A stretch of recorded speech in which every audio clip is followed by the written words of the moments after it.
Video that I want to talk about, and I'm right now testing and taking an exam. But this is talking about relationships. It hits me on my wonderful Facebook because I'm involved in wonderful on this world.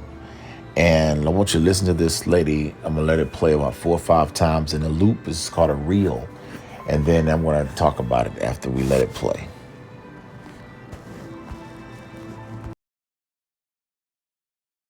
Right? To get the man chasing you again, to get that interest that you can't have this anymore type feeling.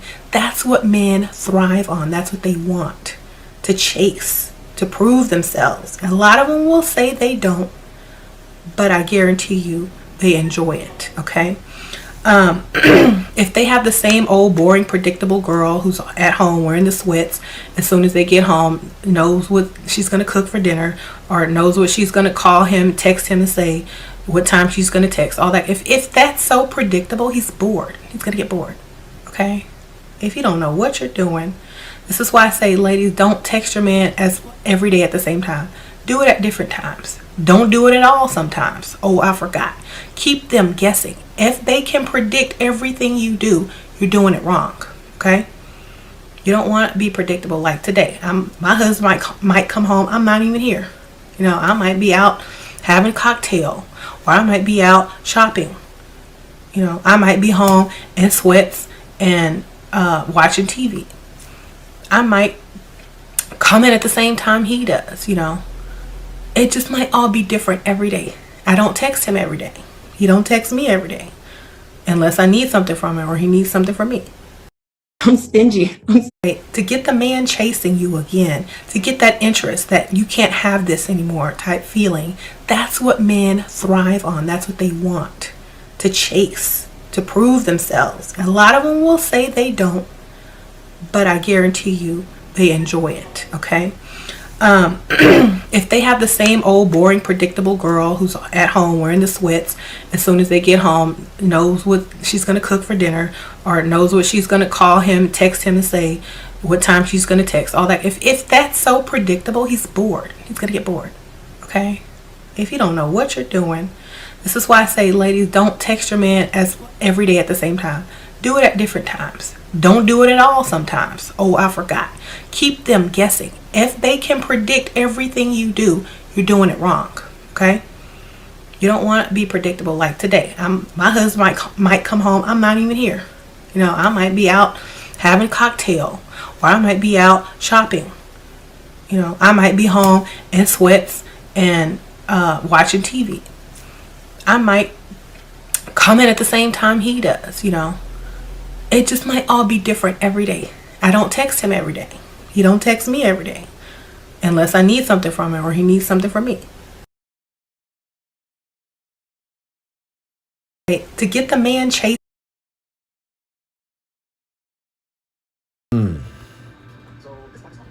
What did y'all think about what y'all just heard this lady say? What did y'all think? 36 people have clicked like, 30 people have responded. But what did y'all think about what she said?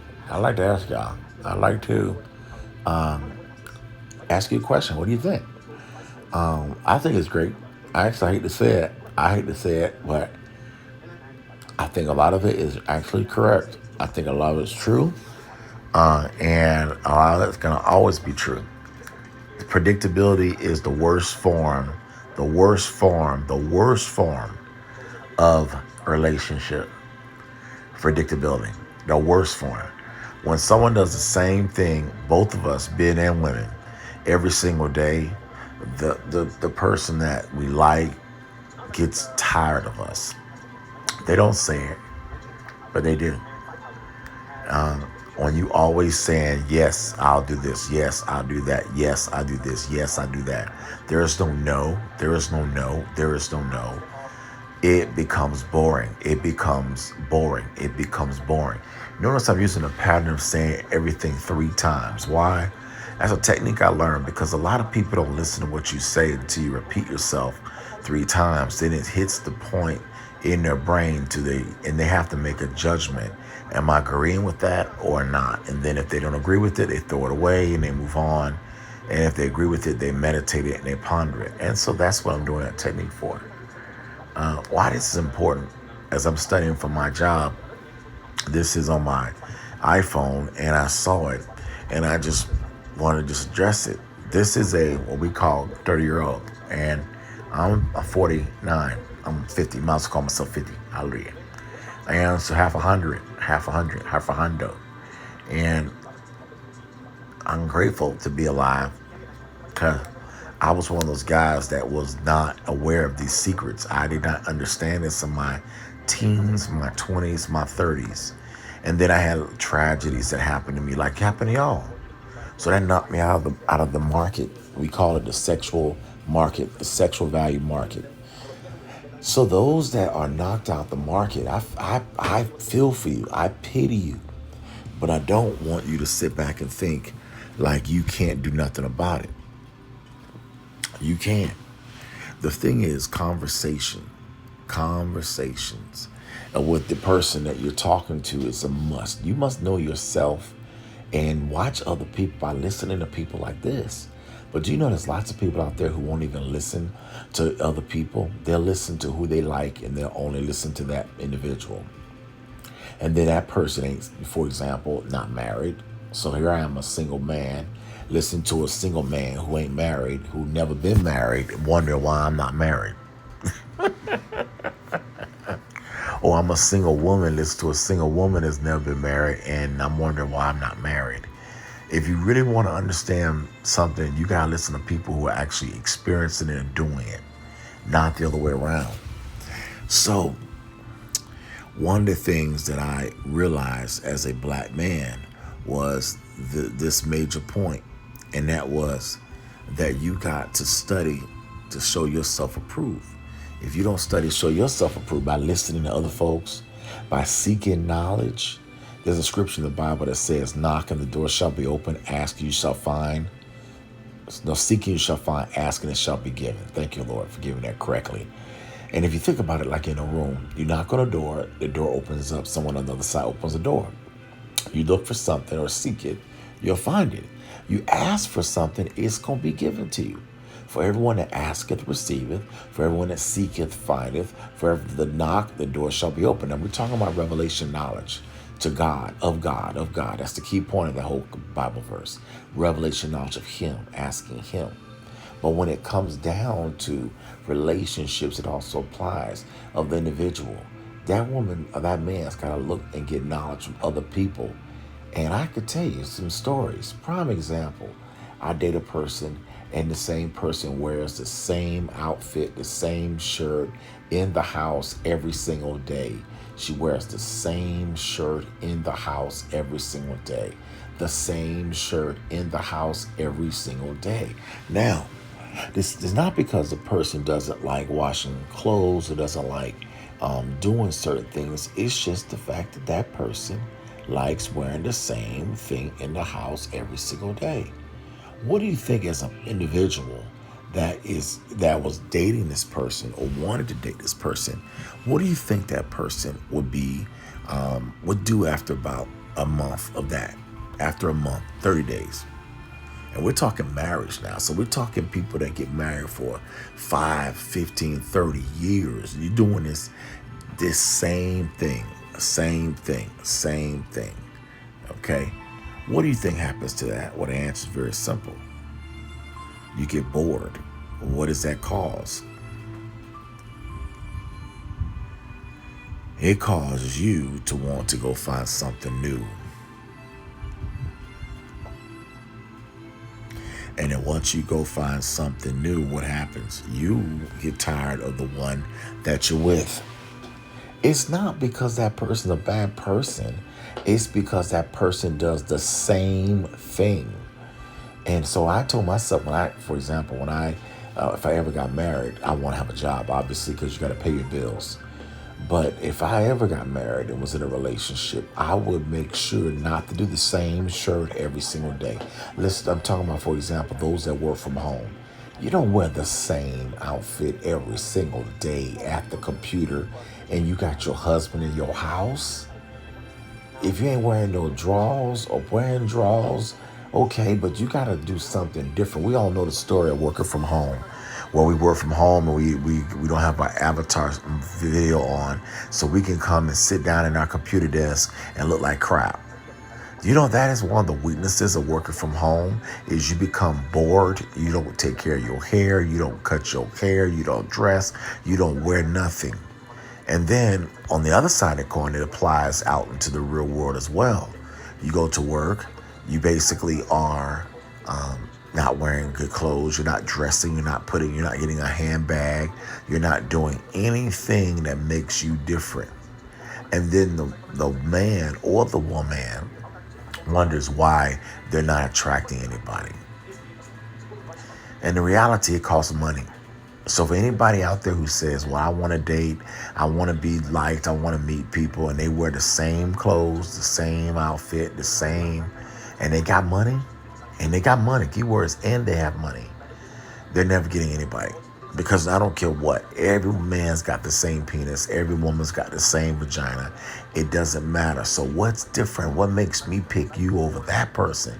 It's the differences in how you carry yourself, how you dress, how you look, how you smell, how you wear your hair, everything. And then once you get into a relationship, aka marriage, if you now start going back to the same shirt, the same thing, and I'm talking 4 months, but what about I don't think you make it 4 years. If someone's doing the same thing 4 months and you see the same habit, they're not going to change in 4 years. It's going to be the same thing. We're getting older and older and older and older. And then so what's going to happen? You're going to get tired of that. And can you blame that other person? Can you really blame that other person for you not doing something to make you more attractive to the other person? I think answers you can't blame him. That person or her is really bored. And so what she says is very valid in this argument about being bored. Even her buying fake eye contacts because the eyes are the gateway to the soul. So if you change the eyes, you kind of make you focus on the soul. Now, of course, she's overweight. Number 2, she's got white blood in her. Number 3, she's got straighter hair because of the white blood. So she looks, as we blacks have put it, better than someone that is my African Hebrew Israelite Kiki haired rooted person because we're a minority. But go over to Africa. Go over to the motherland where we're the majority there. You see nothing but us. Go over to Africa where you be in 24 hours or maybe 24 days in a sea of your own color. And when you see a white person, you go, oh, because that's unusual. That's a transformation that we as Americans, blacks, don't have. We've never been in a place where we can go a whole day and not see someone of the other race, no matter where we are. Online, but I'm mostly talking about in public, in person. And then so what does that do? We as a minority, we have to copycat the majority. So our women copycat the majority. And of course, we like the majority too, because this thing is be real. There's a majority of women want minority black men. They don't want minority black sisters. And that's why this blog is very powerful, because it's hearing her talk. And she's basically saying, get him chasing you again. Get him chasing you again. I think that's part and not complete. Because, a woman's going to always say, I can hear a woman talking to me in my head right now, well, that ain't all men. And you hear that. Well, that ain't all men. And 90% of those women that say they have no man. And if they did have a man in their sector, they're not making that man feel attracted at all.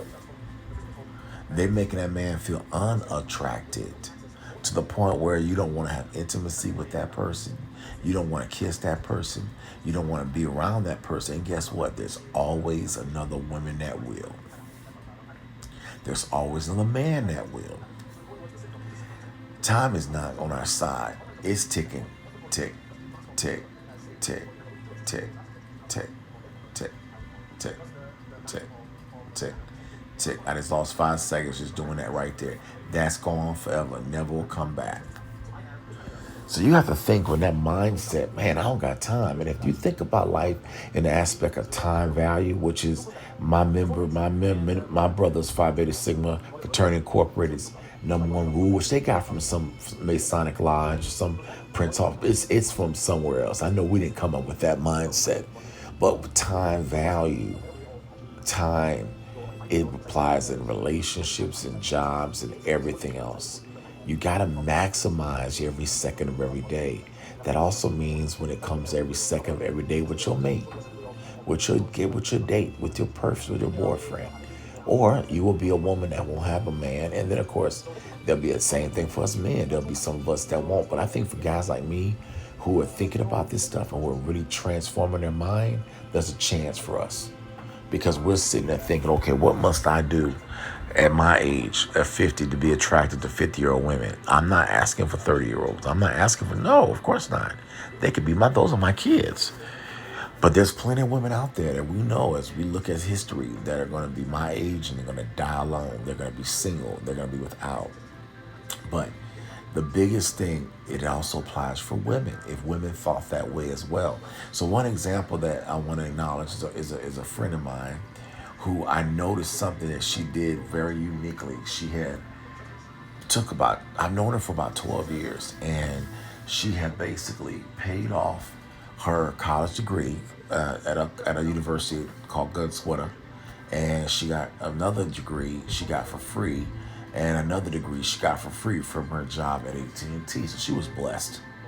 3 degrees, if you do the mathematics, 3 degrees, black sister, 3 degrees, you're talking $150,000 if you probably add up all the degrees. If I go do the math today, U.S. News and World Report, you can get all the rankings of colleges. You get the books, tuition, and fees. That doesn't include room and board. It doesn't include all the other stuff. But the fact of the matter is, if you get a degree today in 2024, undergrad, 2 undergrads, 1 master's, or 1 undergrad, 1 master, 1 PhD, you have about $200,000. Okay.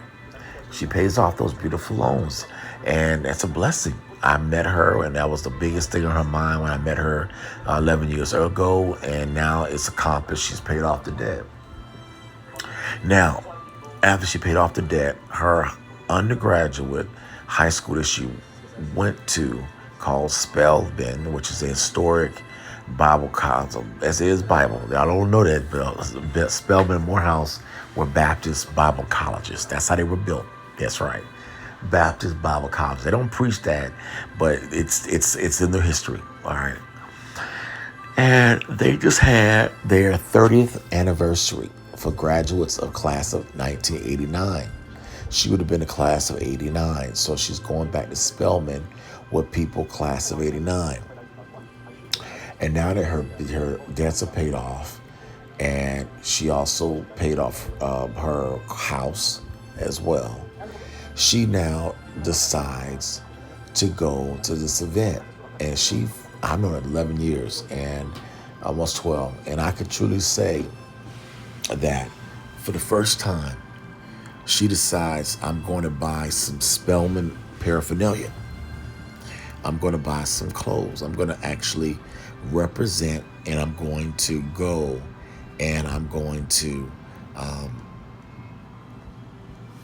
go to this event. Now let's talk about it. Those that go to Spelman HBCU land, y'all know how expensive it is. Y'all know that y'all come out of school, and many of y'all can't still paying on y'all debts, and y'all been out of school for 30 years. Okay, they have to wipe them off. There's a 25-year, I think, program where if you've been paying on time for 25 years, you can get them forgiven. But that's not the way. We all know that we didn't go to college for that goal. We went to college to actually pay it off and to be proud to wear the colors of the university throughout the full 25 years we've been paying all those loans. Amen. Go back to the football games. Go back and support the Alumni Association, all that. Well, of course, when you're caught up in the game of trying to get the degree, she did not do those things. Well, what happens to meeting people when you don't go back and you don't get involved? You don't meet nobody. So her mind was focused on education, paying off the debt, paying off the debt, paying off the debt, paying off the debt. And she's accomplished paying off the debt. So she goes back with all the other sisters that are her soror, are Spelmans or Spelman classmates. And we're African Americans, so we're 15% of the population in the Americas. And then you subtract those that went to college. What do you think the percentage of that is? Then those that went to college back in the 85 through 89. What do you think the percentage of those women are still alive today? They would be in their mid 50s, right? And many of them are passing away, right? So we already know we got an issue, right? And so when you say all these dreary, serious points, and I'm a melancholy, so as a melancholy, we're all about the facts. We're all about the perfection. And I don't believe there's a perfection out there, but I believe we should be striving toward it as the Bible teaches us.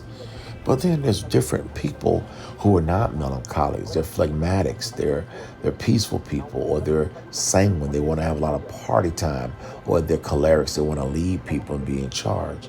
And with those four different personality temperaments makes up the human race.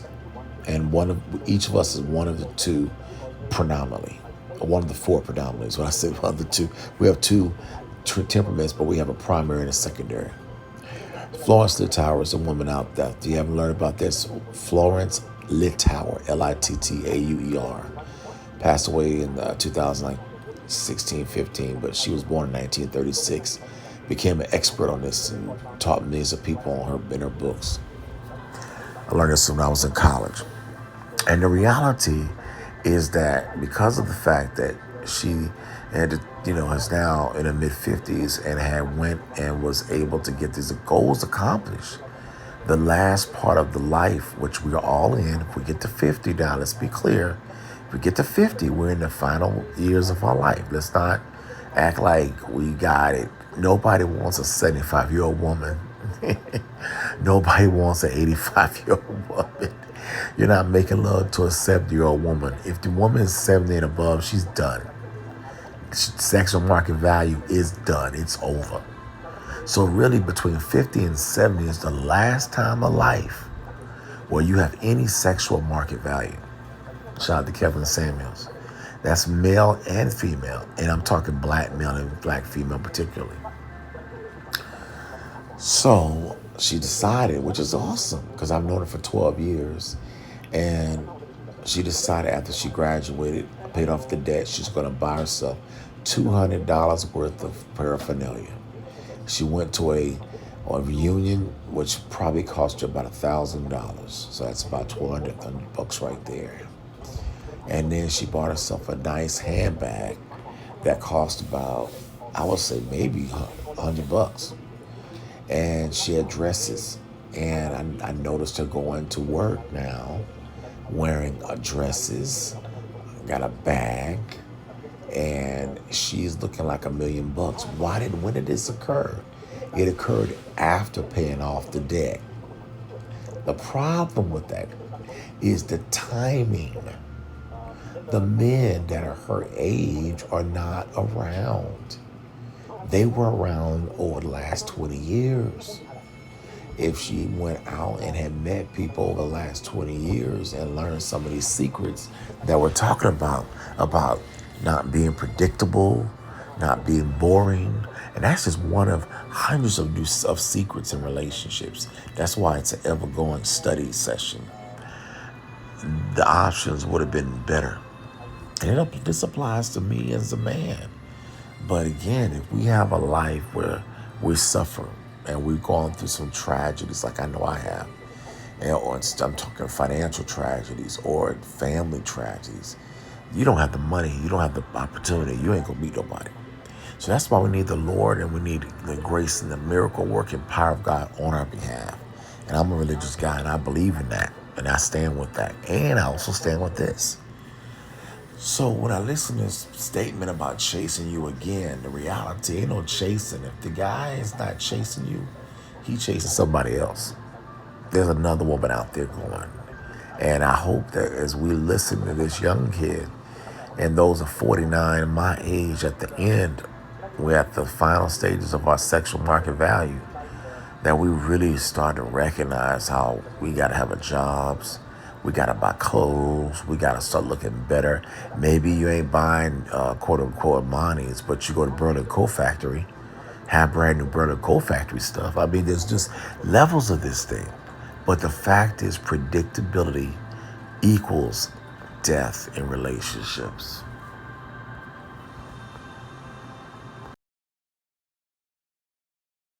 To get the man chasing you again, to get that interest that you can't have this anymore type feeling, that's what men thrive on. That's what they want to chase, to prove themselves. And a lot of them will say they don't, but I guarantee you they enjoy it, okay?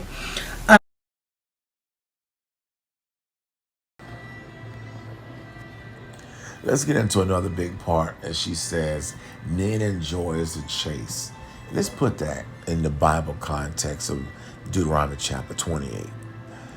There's a scripture in Deuteronomy chapter 28, starting at verse 1 all the way to 68. But within those 68 magnificent verses, Yahweh put 15 of the first 15 verses were blessings that God would bless those that obey him. And then the remaining verses, he put curses, right? And I believe verse 34 is a scripture where it says that you will betroth a wife, because it's a masculine book. So the Bible is from a masculine context, as God is masculine, and that's the way it is. That's the way it's going to be, and it always will be. For all my feminists out there, you'll find out when you die who God is. He ain't a woman, even though he has the ability to make a woman like you, as beautiful as you are, to become our mates. And it's gorgeous. I love y'all women. I think y'all are off the chain. But it says you'll betroth a wife, but then someone else will lie with your wife. Excellent. In their black terms, you date somebody and then you find out someone's having sex with your girl. Or she picked someone else to have sex with. Let's make that real, because it's so easy to say it from the masculine side. No woman allows a man inside of her unless she wants that man to be inside of her. And we're not talking about rape. That's illegal. You go to jail. We're talking consensual sex. But why is that the case? Because women want good-looking men that are awesome and attractive too. They want that too. But then at the same time, those that aren't the ones we're talking about in this blog are the ones that have not been attractive, overweight their whole life, obese, never really ever won. You know, we got areas of weaknesses, right? And so we need help. And one of the things I learned, especially for those that have weaknesses in the aspect of obesity, you need help. And for the rest of your life. For the rest of your life. That means personal trainers. But if it's drugs, what about drugs? You need help in that area. There's so many different areas of vices. We all got individual ones. And some of us got multiple. So with that being said, as it relates to individuals like us that are not doing any type of introspection, that's what this blog really is. It's an introspection to myself. This blogs, all my blogs, number one, are to me, and then it's also to you, and hopefully you do your own blogs, and you speak to your own self, you say your own voice, you document your own words to yourself. Men like to chase women, but not because they're chasing men. Be like a woman that looks good and wants to look good, not so that other men want them, but unfortunately that's a byproduct. If a woman looks good to you, she gonna look good to others. Men want women to look good for them, but men want loyalty from those same women. It's a duality. We want you to look good for us. We want you to prep for us. We want you to prod for us. We want you to look great for us. We want you to get makeup on for us. We want you to look great. But we also want you to also be loyal. So for example, in a story I can connect to mine, I saw the woman that I've known for years, and I've seen her for years, wear baggy pants and sweatpants and the same sweatpants in the house, looking like a boy. And of course, women do that all the time. We know that. But every day I see you, 10 years, coming over your home, once a week, 4 times a month, 10 years, same way. Man, I'm amazed. But this has been 10 years off and on, back and forth, because she's a good person. But from the aspect of sexual market value, I give her a 1 out of 10. Why? Well, on the other side, I didn't know what I should be wanting because I wasn't taught as a black man that didn't have a father growing up. And definitely mamas ain't telling you no crap like this. Aunties ain't telling you no crap like this. Come on, somebody. Women ain't telling you no crap like this. It was having conversations with men that we started having these talks. And that's one of the benefits. I have to give God praise for the fraternity because it wasn't the church. It wasn't my black church, which I'm a minister and been a member of for almost 30 years. It was the fraternity.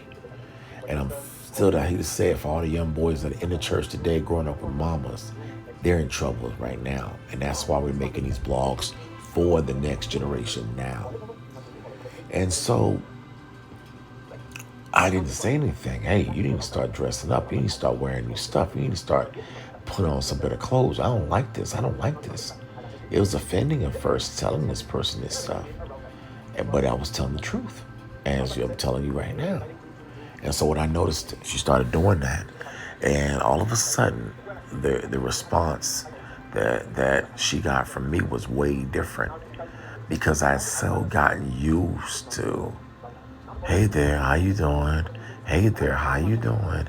Hey there, how you doing? Hey there, how you doing? Hey there, how you doing? And in the moment you become more and more invisible. You become more and more invisible to that person because you're doing the same predictable things every day. So I realized, man, it applies to us, but also applies to women too. Because a lot of women don't think they need to change. They think the man should change, but not the woman. Okay? And so I like this young lady thinking this.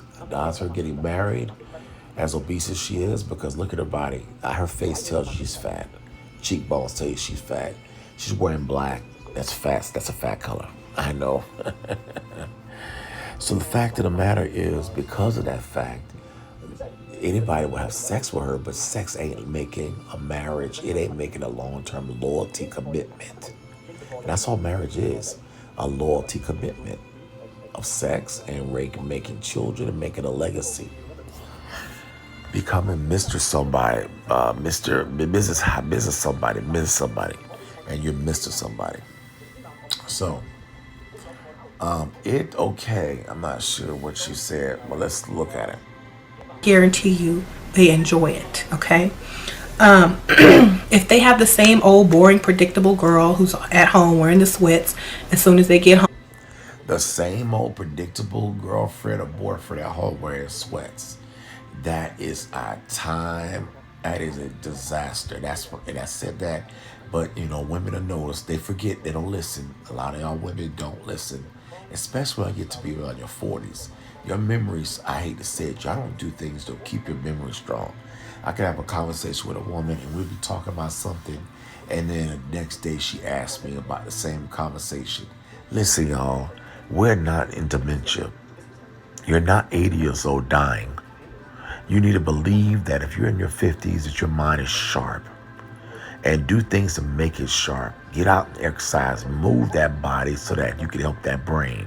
That is a sign of something going wrong in your body if your memory isn't sharp and you're in your 50s. I can understand if you're in your 80s, but not your 50s. Remember what a guy says to you. And if you don't, write it down. Write it down. Today we have iPhones. Put in a voice memo. Record it to yourself. Play it back to yourself until your neurons connected into your long-term memory. What did that guy say to you? What should I work on? What should I change? And then when the next conversation comes up, bring it back up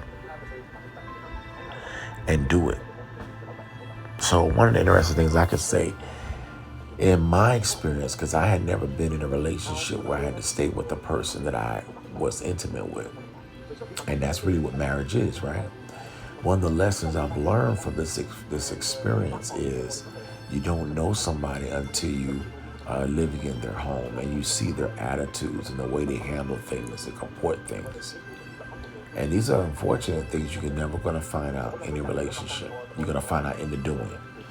I was a guy, and I am a guy still, that believe that you should not marry or live with somebody until you're married. But here's the problem. What if life happens, like you lose a job and you have no place to go and you got to ask for help? Well, that's what I meant, and that's what I had to do. And unfortunately, but I've taken this experience, and it's taught me some valuable lessons. And one of the lessons it taught me was, it is, man, you know, you didn't know the person that you thought you knew. Well, the good news, I'm a communicator. I know how to talk. I know how to communicate. A lot of people hate that about guys. Why? Because most guys don't. They don't know how to communicate. They just know how to hit, yell, get mad, want to cuss, cheat, go and do something, and then of course their life is destroyed. I did all that stuff a long, long time ago, and I learned from my experience. I don't want to be like that.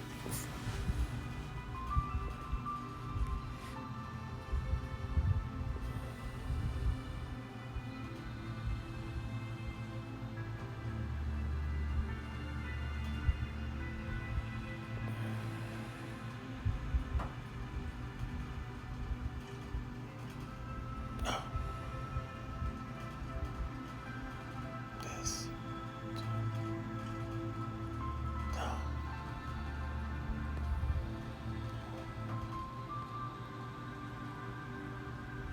Once again,